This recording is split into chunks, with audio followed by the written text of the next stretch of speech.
是。而且我知道啊，这里还是大禹治水、建功立业的第一座丰碑呢，在我国最早的经典上就有过这样的记载。所以这里呢，还有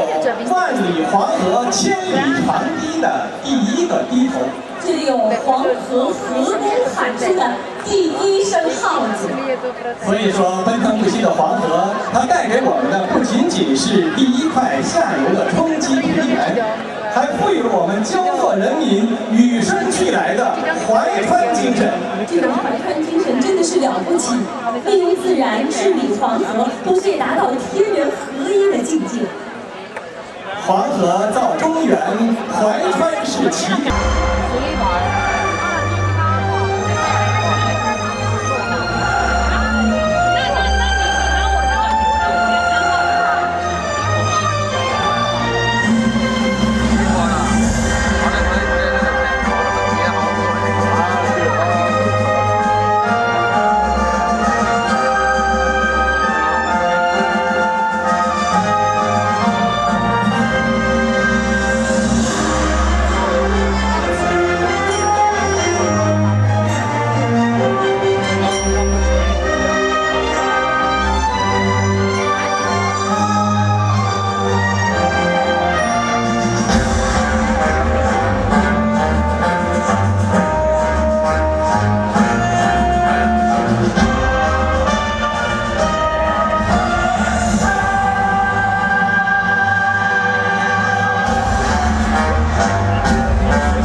据史料记载，